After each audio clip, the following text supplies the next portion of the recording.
And welcome to another episode of the Koto's Mojo. And as always, I'm your host, Patrick Koto. We got a lot to talk about today. Football season is finally here. It's good to be back on the gridiron. We got our co-host, Ian Georgian, is back with us. And we got Matt. Boys, how we doing? Oh Doing man. great. Uh Trying to stay as cool as I can. This heat is just gonna be the death of me by the end of the day. It's it's hotter outside than it was on Mustafar. Oh my God. You're out there for not even 5 minutes. You're like, get me inside, get me inside. Yeah, that was me today when I had to go fill propane tanks last 10 minutes at work. We got the college football just about to get started. The NFL preseason just wrapped up. We'll start off with the NFL preseason. Our Chicago Bears went 4-0 in the preseason. Sure, it was preseason, but I was highly impressed. Everyone looked good. All of our backups looked great. Caleb impressed me. Super Bowl champions. Let's go. Uh Definitely a playoff team for sure. This is definitely a playoff team. But hey, just watching this team on Hard Knocks, they're already likable. Like, Caleb is everyone's like saying, "Oh, he's a diva. He's painting his nails and stuff. He's just gonna demand all the money and stuff he's holding out." Yeah, but he's a halfway decent human being, I think. I think it's, of course, the rest of the sports media just jumping the gun Right. on him a little bit too quickly. I watched Yeah. 2 episodes so far of the Hard Knocks, and yeah, like Matt said, everyone's close to the clubhouse. Caleb Williams is showing a great personality. Say all the bullshit you want about Caleb Williams. I fucking love this guy. This guy wants to be here in Chicago. Yeah. It seems like he's just getting along with everybody. He's having a great time out there. And we finally have ourselves a quarterback. He hasn't even played a snap in regular season, and he's already the best quarterback that we've ever had. Let's not get too carried away No, with man, us we're here. talking Chicago Bear Uh, quarterback. I We mean, we have never had a quarterback worth a damn. The only one This that is was true. worth a damn was Jay Cutler, and that's saying something. that's So that's Caleb saying Williams hasn't something. But even made his regular season debut, and he's already the best we got. So uh, I I'm sticking with that. let me just I respect it. I hate to bring up painful memories of years past, but we said the same thing before. We said it about a certain QB who I shall not name that we traded up to get in 2017. Was he a And Heisman winner? he wasn't a Heisman winner, but he was a highly touted prospect who only had 1 year and, in my opinion, was not ready. And everyone else was praising him to be the next savior of the Bears. And then 4 years later, we get Justin Fields, another one that we traded up Wait, wait, for. wait. Hang on. Was he a Heisman winner? Not a No, Heisman he winner, but wasn't. again, No, he wasn't. highly touted. So I see the arguments. I see the future, but we've said this before. I'm not I am skeptical I until he throws mean, five. you got also we also had some really bad coaching as well. Let's not forget that. We were we're talking about recent two quarterbacks we had. Going back 2017, Mitch Trubisky. He had John Fox, who didn't know what he was doing. Matt Huh, Nagy, who huh, coach of the year. Oh, look how that one went. And year then wonder. Fields, who we thought was our guy. No, just coaching along with some interesting decision making. But here's the And thing. did either of them start the first game of the season for their rookie year? They did not. This is true. We have a This is lot of true. trust in this guy. I even though our only other option is Tyson Bagent, which isn't a bad backup option, I'll say that. This kid's been No, impressing. Caleb Williams is the real deal, and I haven't been this excited for football in a very, very, very, very long time. I I agree. And because like you meant, I agree with you on that. Because yeah, we didn't start Fields week 1. He didn't fully start until week 3, even though we saw him get some snaps in week 2 because Andy Dalton got hurt. Trubisky didn't start till week 5. When a quarterback starts opening day, that's saying something. A rookie quarterback. And Caleb Williams in the best position a rookie quarterback is. Obviously, we still have to see how he does in a regular season. He's going to have growing pains, but I feel really confident in Caleb Williams. I I see the hype surrounding him. I want to get on the hype, but we've seen this before multiple times. We've seen it multiple times before with other quarterbacks, and I I will the only way I will be convinced is if Green Bay against Green Bay, whether it be at Lambeau or at Chicago, at Soldier Field, because that's technically a second home game for Green Bay, unfortunately.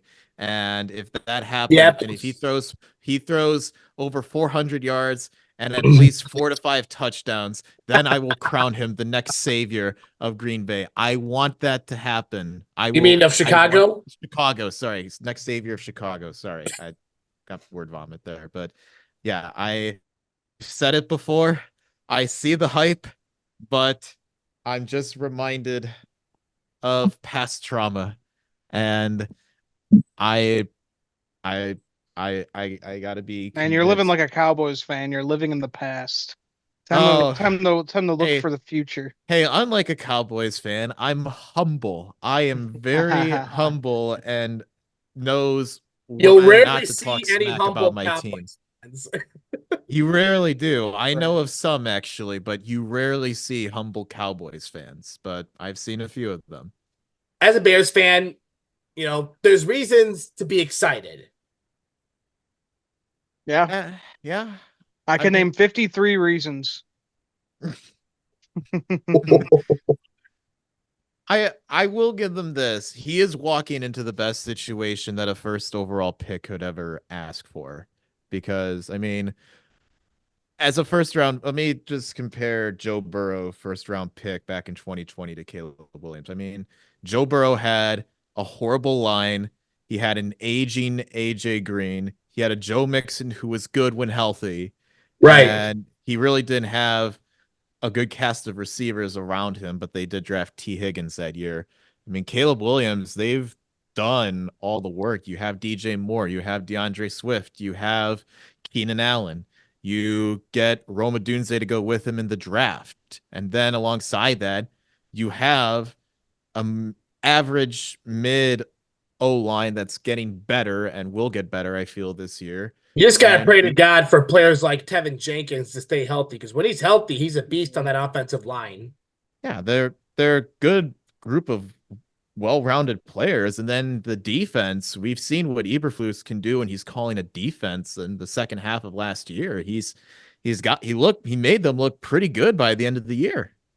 Yeah, no, he's done a great job with that defense. But I will say one thing, our offensive line may be lacking a little bit this year, but Caleb Williams knows how to read the defense and he knows how to scramble and he does it right. He sometimes makes it look better than Justin Fields did for us for the past few years. Just those few little moves that he's made for the past few weeks in the preseason, he's been absolutely incredible. So I got a lot of hope in this guy that will bring us to the playoffs for years to come. Fields also held on to the ball too long in some plays where you look at some of his preseason games and you got guys wide open and Fields decides to take off and run, take a sack. Caleb Williams is getting rid of the ball pretty quickly. Yeah, that's the biggest difference. I mean, Fields, and they've talked about it before, he doesn't go through his reads quick enough. He just keeps his eyes on one player and he doesn't move to his next read. He's just locked on that player. And Caleb Williams will just keep progressing through the reads quickly. And we saw that in games like against Buffalo. He read through the reads pretty well and was able to get out of pressure and avoid disaster. And same against Cincinnati at times. That little dump off to DeAndre Swift showed. Yeah, that was a little Pat Mahomes move right there. He looked real good doing that. Yeah. And Mahomes, I think, did the backwards pass later Yeah, and that then he was day. like, "Oh, okay, I'm Yeah. gonna one up that right there." Yeah. What up It, that? And Mahomes Williams in just practice, there's a video of Williams trying to do the backwards pass, which, you kind of got to hold your breath on that a little bit. But if he does it and completes it, I'll be damned. Yeah. I mean, it does not hurt to practice. Just do not practice it yeah, during a game. Yeah, yeah, not just during the don't game.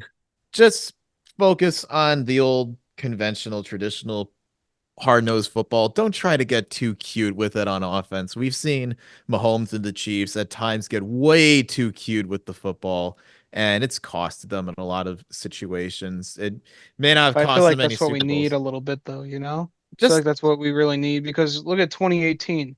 Matt Nagy brought that razzle dazzle defense and offense. We made some crazy plays that year. Next season, he was like, no, we're going to abandon all that. We're going to yeah. go back to the good old fashioned football. And what happened? We got fucking rocked week 1 by Green Bay. And 2019 did not go as fucking planned. So, No, it did not. yes, No. we can't do too much, but we have to add in that razzle dazzle, or else Yeah. we're just gonna get caught up to where we've been for the past few years of just trying to do the same old thing that doesn't work. We're gonna try fucking throwing screen passes on 3rd and 15. That's Oh, what's gonna happen if we keep up with the old shit. yeah, We need to throw away the old playbook and we just need to restart. that's what happens when you try to convert Mitch Trubisky and Justin Fields into perfect pocket passers. Well, And we also had a shitty Yeah. offensive coordinator by the name of Luke Getsy, who never impressed me whatsoever. I feel with he's a Shane Waldron. double Yeah. agent for Green Bay. Now he's with the Really is. now he's with the Raiders, and Oh, God knows what's gonna happen with that offense. ha. I mean, it's between AOC and Minshew Mania. I I No, mean, think Minshew. They're going with Gardner for some reason, man. I don't get it. Like this guy, he's just the backup quarterback. We need to give AOC a chance because he looked pretty damn good last year. he has a good arm. He's got a good Yeah, rocket of an arm. It's he just just, needs a team. yeah, just a bit of consistency, but he And did a last lot year, I more. thought he had the offense to help him out last year with Josh Jacobs, Adams. I mean, it showed in some games, but now he loses those a little bit. Like you have Josh Jacobs in Green Bay, who's going to be running the ball over the place because AJ Dillon is out for the year. I don't know if you guys saw that, but AJ Yep. Dillon, he's out for the year. So Josh Jacobs is going to be the workhorse in Green Bay. But yeah, we'll see how the Raiders look with that new, with Gardner Minshew under center. But going back to the Bears and Mr. Caleb Williams, some of his throws in preseason, just kept winning us over, especially in that Bengals game. Yeah, Yeah, no that one kidding. to Odunze, that was that I shed a few tears just at the sight of that. It's like finally the gods have blessed us with something. They have Yeah, just blessed us with up-to-date offense. like We've needed that like for 20 years. I just want to see the Bears on Sports Center once a week.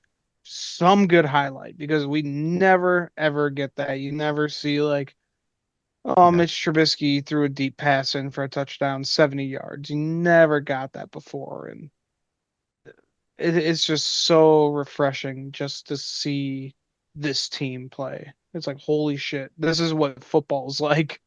Yes. Yeah. It's it's what you watch the game for. Stuff like Yep. that. Caleb Williams looking good so far in the preseason. He had a couple nice throws. That one to Odunze. He even showed some big plays with his feet. And of course, that one almost touchdown he had to Odunze, where Odunze was out of bounds. But again, I feel good about Caleb Williams. I really do. Yep. I do too, man.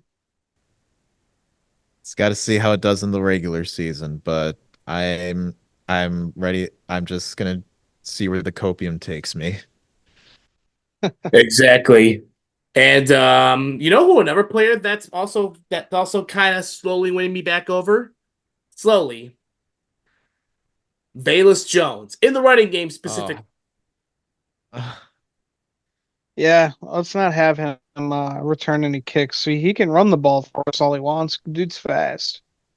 Yeah, he's really fast, but I don't know about him I don't know. I don't trust his hands, especially after he dropped, especially that Chargers game last year. I mean, Bajan found him wide open. You couldn't ask for a better throw like that. And Velus Jones just sat in the end zone and was like, "No, I'm good. I don't care to score points." And just dropped it. And yeah, that could have brought us somewhat back in the game, but no, we dropped another one.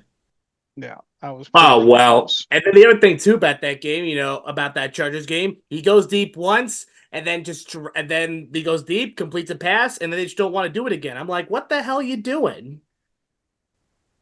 Yeah. That just shows how Luke Getzey was as a coordinator. But hey, Shane Waldron, you're next man up. So you got a Please, number one, please help us, Shane Waldron, help us. Mm-hmm. you got a number one overall pick who's seen as the best prospect since potentially Andrew Luck and Trevor Lawrence. Don't mess it up. And Bears go 4-0, even win the Hall of Fame game, even though that was cut due to weather. Again, I feel really good about this Bears team. Yep, Well, you got that uh, right.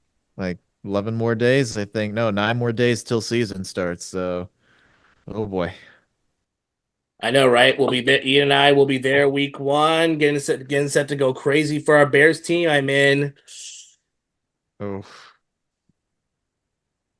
this I'm is feeling good. I'm ready. it's Me the too. Titans of all teams. It's a good way for Caleb Williams to start his career. We get to play the Mayo Boy in week one. And his new mayo fragrance. Eh, I don't even know. I don't know. I don't know about that, but hey, man's gotta have some business deals somehow. By putting mayonnaise in his coffee. Yeah, no, thank you. And Matt, going back to Green Bay, you were talking about wanting to beat Green Bay. I always want to beat Green Bay. Speaking of Green Bay, they got a new they have Malik Willis. They signed Malik Willis. So Jordan Love, I wouldn't be so comfortable. Why? I don't know why they signed that big ass contract. That's so stupid. I, Jordan Love, congratulations. You had only one good half a season, and everyone's ready to crown you. I mean, you have a lot of upside. Everyone's ready to crown you the next Hall of Fame quarterback in Green Bay. But I'm just gonna tell everyone, let's pump the brakes a little bit. Yeah, he had a good second half of the season, but we need to see him progress and continue through that. And 55 million a year for a guy who had just one good half a season. Eesh, I I don't know about. I really don't know about that. He's Cool. They got get to waste their money. I hope that's the case. What I would give to see Jordan Love make 55 million a year and then his first year after he gets paid, he pulls a Brett Favre and leads the league in interceptions. What I would what I would give to see that happen. That I would love it. That'd be funny. Oh, that'd be Yeah. things. Oh, that'd be things we love to see. To be quite honest, because No pun yeah. intended there. And then just watch him, down the stretch. His last pass as a Packer intercepted, just like Rodgers and Favre. Their last passes were interceptions. I Yep. mean, it's the lineage. I mean, that's just how all Packers quarterbacks are. It ends with a last gasp interception to end the game. It happened with Favre, happened with Rodgers, and what I would give to see it happen with Jordan Love, and what I would give to see him throw a bunch of those just to get him run out of town. just Yeah, watch him that'd be throw a pretty sweet. fuck. Just watch him throw a fuck ton this season. Oh, I It would only make sense. it would only make sense. Yep. But of course, last year he figured, all right, this is the year the Packers don't have a. Oh wait, yes they do. What the fuck? Well, I Yeah. mean, Caleb Williams just may have something to say about that, but we'll see. Right. And and we'll see. And I hope Malik Willis gives Jordan Love a living hell. I mean, Malik does have some rushing ability. He does some scrambling ability in that pocket, so you never know. Yeah. Exactly. But another player that got a new deal, CD Lamb for the Cowboys, getting a Uh, 4-year, $136 million deal. Where's this money coming from, first and foremost, is what I want to know. that's just Yeah. what happens when Jerry Jones just decides to lock up his money all off season and then finally do something and spend it. I mean, I I don't know why it took them this long to get a deal done, but I don't even understand why Jerry was saying, nah, we're not in a big hurry to get a deal done. Really? You want to put that shit out there for your star wide receiver to see and piss him off even more? And then for Jerry to just come out yesterday and say, and when he's asked why do you feel you should still be the GM, and he's like, because I'm the best fucking guy there is at it. There's no one else that's better than me. This Uh, isn't the fucking 90s, Jerry. This really isn't the 90s. yeah, this is what happens. The gods don't like us talking about the Cowboys. So please move on. Move on to the next subject before he cuts any other of us out of here. Sheesh. Well, as always, we thank Ian being on the show. Hopefully for the show next week that we don't have this issue. We're just gonna have to keep that one team from, again, Texas out of our mouths. Exactly. That's all we need to do. Well, we're just finished up with our NFL talk anyway, Matt. So now let's go on to some college football. We just had week Oh 0 boy. wrapped up, but Oh boy. there were some good matchups. But first, let's talk about the rankings. Uh-oh. Currently at number 1 is Georgia, followed by Ohio State at 2, Oregon at 3, Texas at 4, Alabama at 5, Ole Miss at 6, Notre Dame at 7, Penn State at 8, Michigan at 9, and they won't be at 10 anymore, Florida State, who pulled a choke job against Georgia Tech. I don't understand how FSU still gets to be in the top 10 after they pulled a choke job to Georgia Tech. Really They don't. they really haven't fully Really recovered. They really haven't fully against a recovered team like since that. missing the college football playoff last season. They really haven't. No, I don't know. FSU, to me, they just ring fraudulent to me. They really just like super frauds. Yes, they are. Yes, Notre Dame is not Notre Dame. Well, they're also frauds too, but so are the Florida State Seminoles.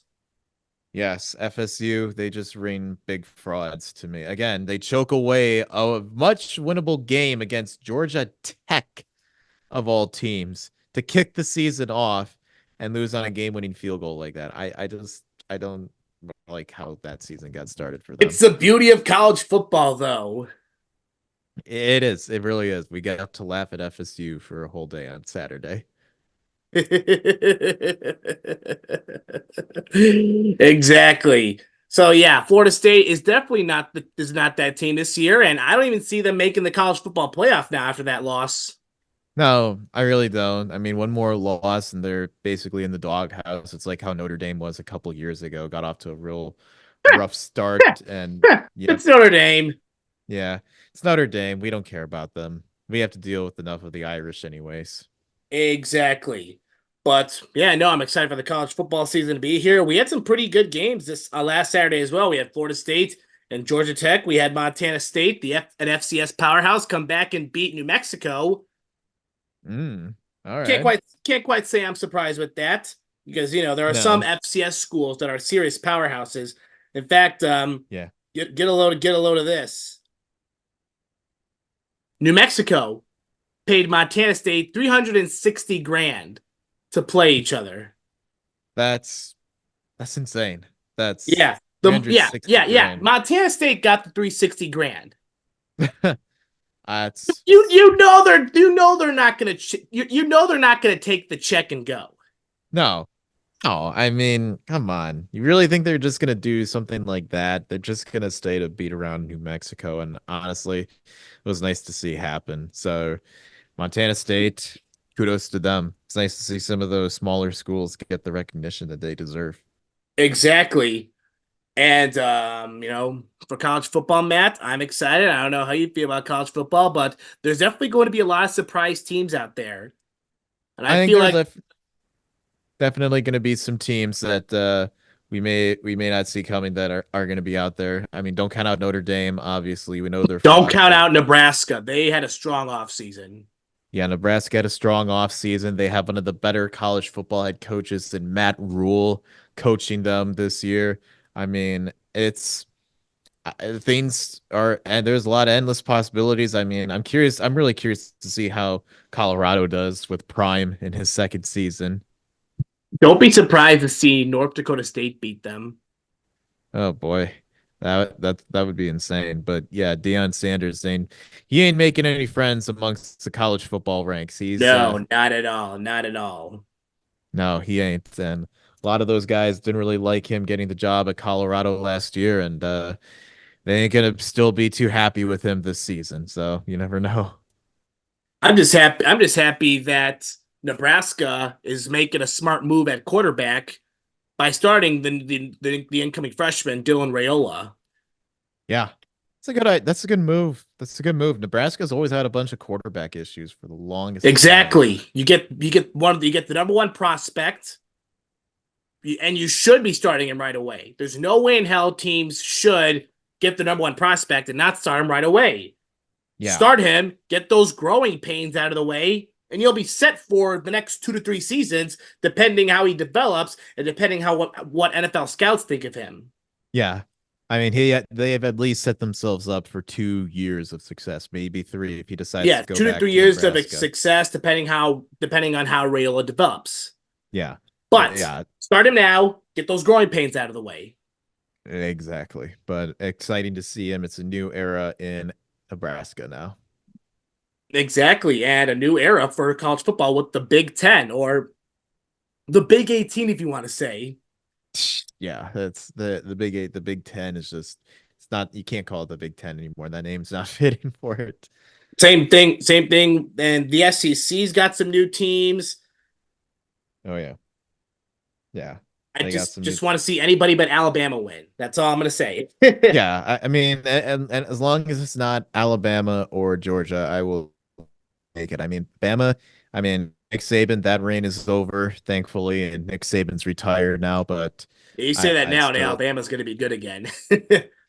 I mean, I don't really care for Jaden Milroe to be saying after he got benched at some point last season to be like, "Oh, I deserve to win the Heisman. I'm going to win the Heisman this year." Shut up, man. You were benched. There are tons of guys more worthy than you that Like deserve Jaden to be Daniels, who Heisman. I think he'll do great in Washington. Oh yeah, Jane Daniels would do great in Washington. Same with Caleb Williams, and I mean, JJ McCarthy even looked significantly better than you did for the most of last Well, season JJ too. So I mean, he may McCarthy, have something good this year, but JJ McCarthy is I gonna don't know. have to wait a season. Oh, I'm sorry, you cut out again. What'd you say? I said JJ McCarthy is gonna have to wait for another season. Yeah, but JJ McCarthy, I mean, last year he looked much better than Jaden Milroe did at times. That's what. Georgia, they take on Clemson this weekend. That's gonna be a good matchup.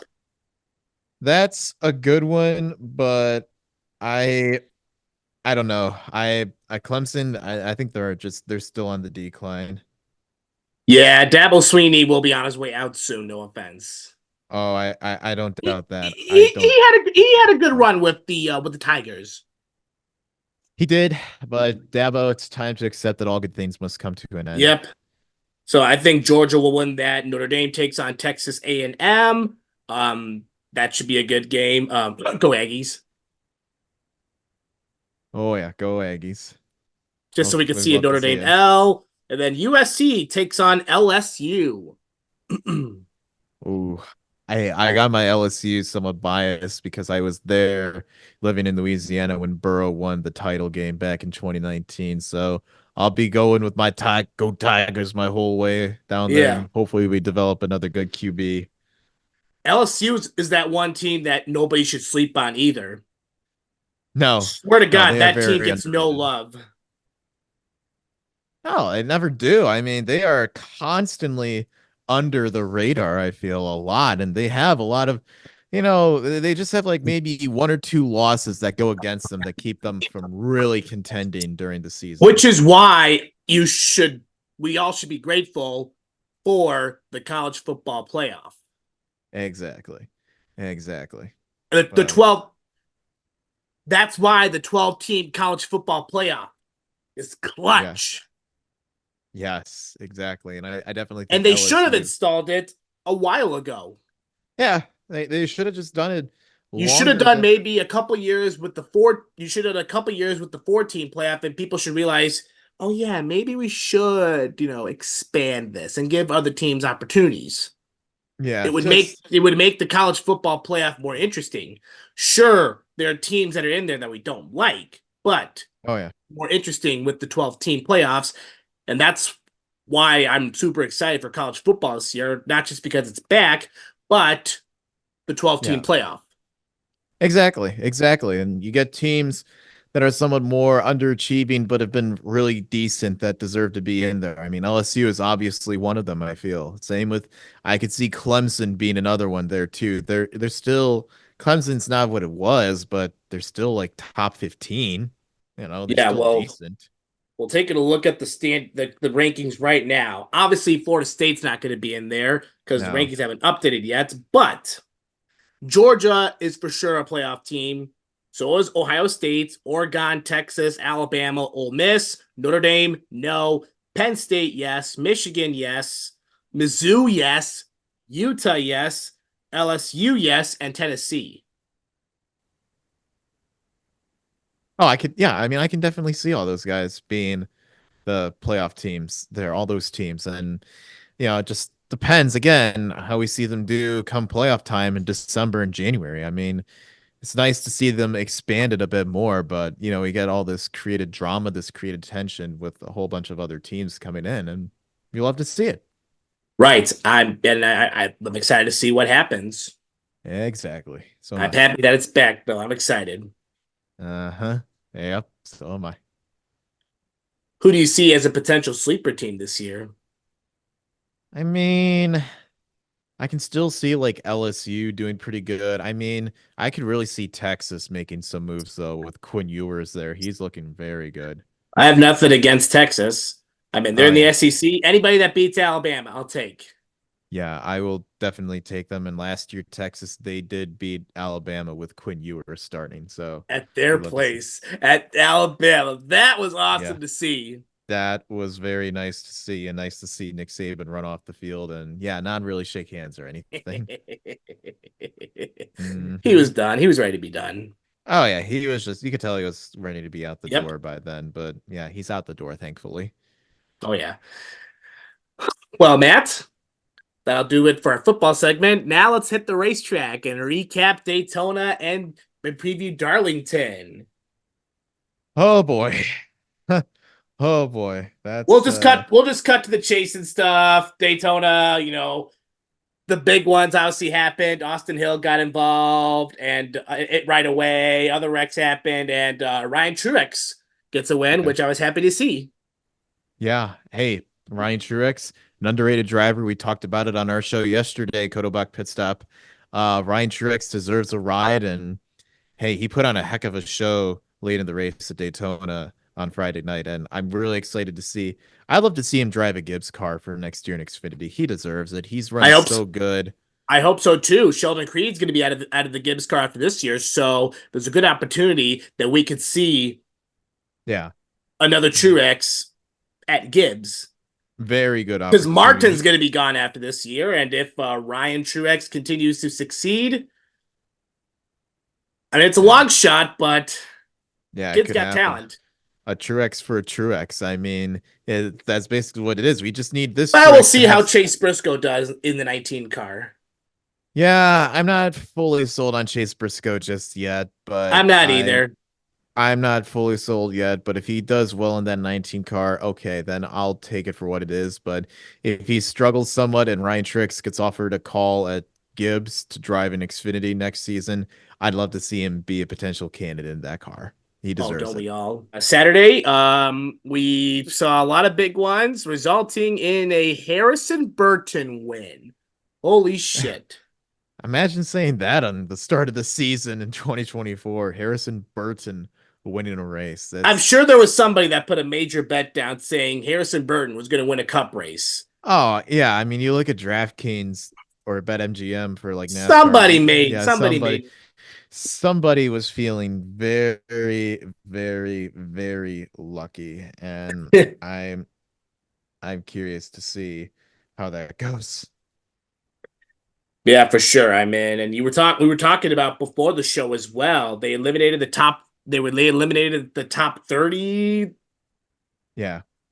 Yeah, they eliminated the top 30 in playoff standings back when Yin was still alive on this show. Uh, yeah, that they eliminated. So the rule in NASCAR was you had to be inside the top 30 and have a win to be playoff eligible.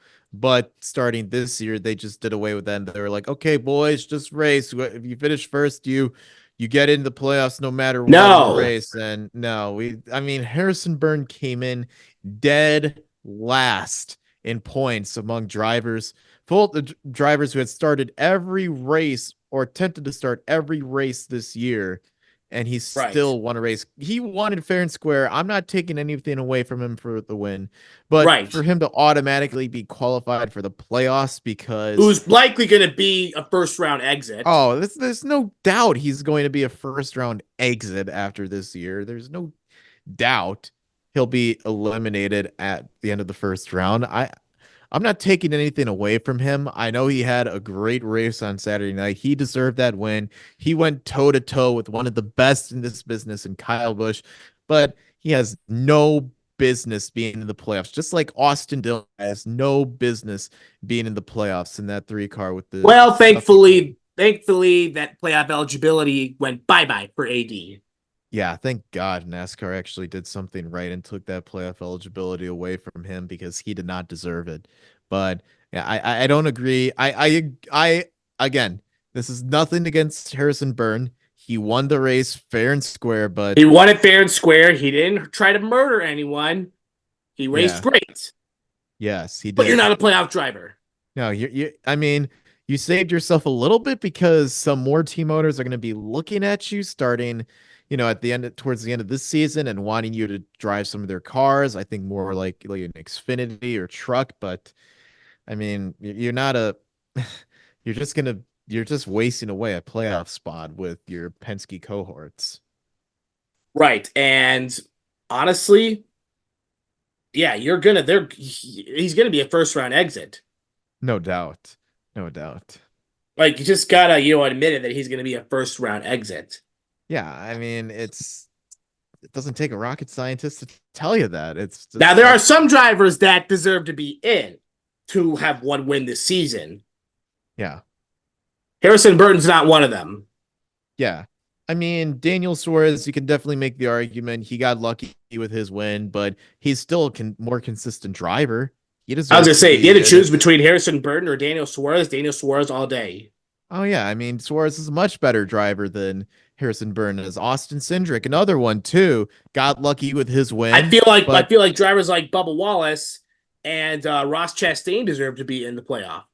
yeah, I mean, they've been consistent for the most of this year, and they're on the outside looking in. I mean, it's not. It just takes away, I feel, from some of the other star power in the sport because I mean, Right. Cindric, I feel like does not deserve to be in. well, okay, but Cindric's been more consistent than Harrison Burn. Yeah, I know Austin Cindric only has that one fluky win. Well, I wouldn't even call it a I fluky. wouldn't He was say still pretty. fluky. He was up there at Gateway. He was He just was lucky to up be in there. the right place, right time. He was that. Yeah, that's correct. But I'm gonna be honest. He's been consistent top 15, top 20 in points all year long. He's just been quiet. So, I mean, he's more deserving of a playoff spot than Harrison Burn is. Yes, I totally agree. Mm-hmm. I just don't like how NASCAR just threw out that top 30 rule, and now they're saying, okay, everyone who's full time and has a charter agreement, you have a shot at making the playoffs, no matter where you are in points. It's just, I kind of just feel like NASCAR needs to just go back to their roots. They're not going to be successful as they once were, but No. they need to go back to their roots, and the roots are to just do away with the whole playoff format. I mean, you're just making a game 7 gimmicky moments, which it's nice, but come on, we need to see some true racing because it takes away from the drivers in this sport. We need to not, just go back to how it was in Winston Cup with drivers. Whoever had the most points at the end of the year won the title. That's how it used to be, and people liked it that way, and no one really wanted it to be changed. And you just kind of molded it into this. Yeah, no, again, some drivers again deserve to be in, but Harrison Burton, Yeah. no, you don't deserve to be in. And even if No. Austin Dillon did not, take out Joey Logano and Denny Hamlin, if Austin Dillon wasn't an idiot at the end, that win, I feel like, he wouldn't deserve to be in because he always gets that one win. Yeah, he's just good for like one or two races out of the whole year, every year for him, and the rest of it he just doesn't show up for. Yeah, I'm just glad that drivers that were involved in the big one are okay. Like, especially Josh Berry. Dude went for a Oh, yeah. wild ride. Holy shit. Like, you had to hold Yeah, your there breath.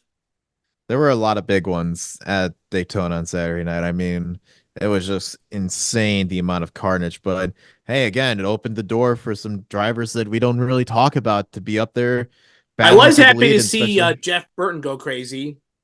Yeah, it was nice to see Jeff Byrne. I remember seeing Jeff Byrne win back in the day, and I like to see him win. And obviously, it was nice to see Harrison Byrne win because Jeff Byrne, you could just see it in the replay in the broadcast booth. He was just like, yes, yes. He And was Lee just like Diffie on the pumping his call. fist so Love hard. it. Oh, Lee Diffie, he's best motorsport announcer around right now. No doubt about it. He is just very good. 100%. But we got Darlington this weekend, the final regular season race for the Cup. Matt, I'm going to let you go on a limb and make your Yeah. picks. Okay, so we made our picks, some of our picks on Kotobach pit stop last night. I'm going with that one car of Ross Chastain. He's gonna win this race, lock himself in the playoffs. He runs really good at Darlington. Almost won in Xfinity a couple times, won in trucks this in the spring back in May, and then almost won a couple times in Cup Series. I'm going with that one car. Yeah, I'm going to make the same pick as I did. I'm going to go with Chris Buescher. He got robbed out of a win in the spring at Darlington. He got robbed out of two straight wins, actually, at Kansas, which we were there to see, like we said, Darlington. He's definitely a consistent driver that Yeah, deserves to be in the playoffs. Now, if there's exactly. no He's new definitely winner, consistent. if there's no new winner, he is safe. Because you look at the standings right Yes. now for the Cup, Xfinity, I mean, that doesn't start till like late September. But Yeah. Chris Buescher is 21 points above the cut line. Now, if there's no new winner, Yeah. he's safe and he's in. Ty Gibbs and Martin Exactly. Truex, they're safe for sure. But Chris Buescher, I wouldn't get too Yeah. comfortable. No, I would not be comfortable with Chris Buescher just yet. He needs to perform this weekend. If he doesn't win, he needs to finish solidly top 5 and have himself a good night, because if he wrecks out early and finishes far back in the field, that's he's dug himself a big hole that he may not get himself out of in terms of trying to make Right. the playoffs. Exactly. Yeah. But yeah, it'll be exciting to see how how NASCAR, how this home stretch for NASCAR goes. We'll definitely touch on the playoffs next week, the home stretch for Xfinity. Exciting, man. Oh yeah. Yeah, Now, it's going to be a lot of fun. now, Matt, we'll wrap up with our big three. This week's big, that'll do it for all of our racing talk. Exciting times coming up. Now, we'll wrap up with our big three and our fantastic and bonehead play of the week. This week's big three is our big three bold college football predictions. Matthew, what do you got? All right, my first bold prediction is Alabama is going to finish with a losing record this year and will not make the playoffs. That is a big bold prediction there that I have for them.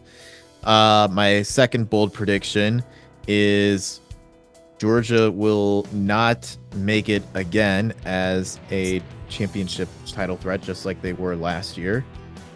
And my other big bold prediction is that LSU will make the best of this expanded playoff field and have a deep playoff run.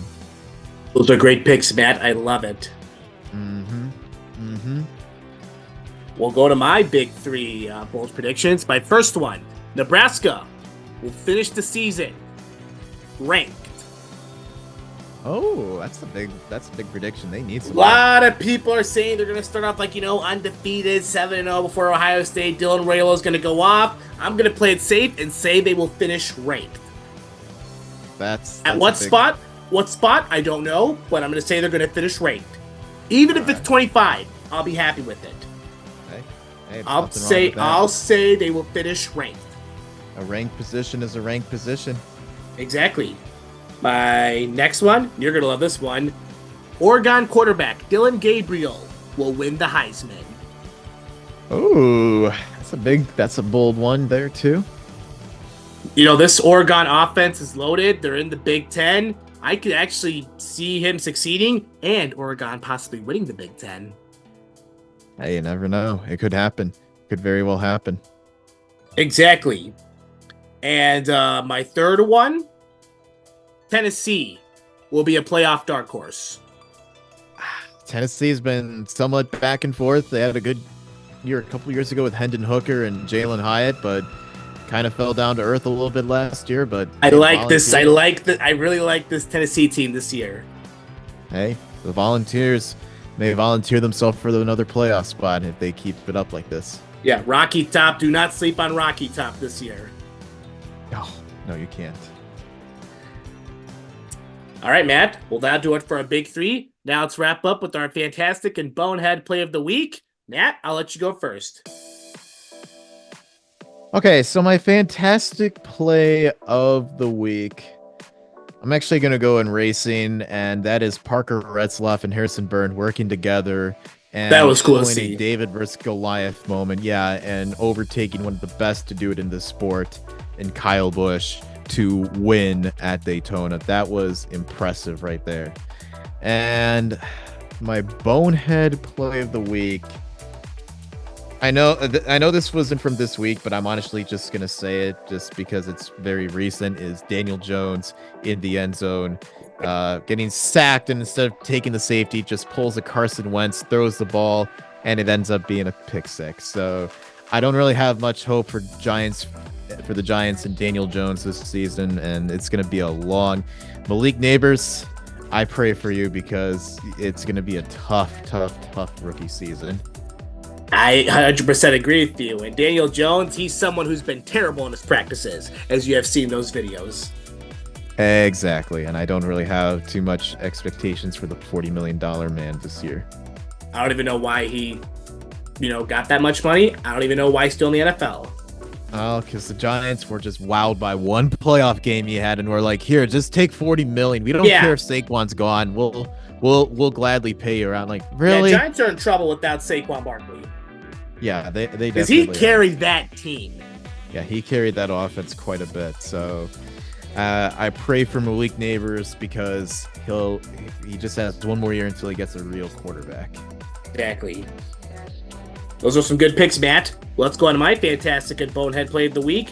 My Fantastic play of the week is Montana State's comeback win against New Mexico. Montana State was down 31-14 and scored the next 21 unanswered to get the win. All right, that's a good one. My Bonehead play of the week, to the racetrack we go. A 2-for-1 special with Corey LaJoy and Austin Sindick causing the big one. Corey LaJoy, when are you going to start your new job at McDonald's? Hey, give him about 11 more races, and then he'll be there. We just got 11 more weeks of dealing with Corey LaJoy in a cup car. It's like his McDonald's Wi-Fi tried to cut everyone out, even though his McDonald's Wi-Fi did hose Ian today, unfortunately. Yeah, McDonald's Wi-Fi did hose Ian, unfortunately, but yeah, Corey LaJoy with that McDonald's Wi-Fi. And of course, apparently, the word Cowboys is a cuss word. Yeah, in terms of God today and on this stream. So we'll just skip immediately to away from that before it curses out the rest of this stream. Yeah, because it was cutting me out a few times, and it just knocked out Ian's Wi-Fi. Oh yeah. Yep. Just don't say anything about Right. that certain team in Texas. Exactly. But yeah, LaJoy, Simdick, Bonehead play of the week. I like it. And that wraps up the show. Matt, another episode of Koto's Mojo in the books. Thank you so much for always coming on. Ian, we are so sorry that your Wi-Fi did not cooperate with you, but Ian, thank you so much for coming on to the show, too. Man. Well, sorry, buddy. Sorry, Ian. We'll see you next time, hopefully. Well, I'll make it. We'll fix things up next time. Yeah, exactly. We'll fix it up. My Wi-Fi must be really spotty, but we got it in. It's all that matters. We got it in. Ian got on. We got it in. And thank you to everyone for tuning into the Koto's Mojo. We will see you next time.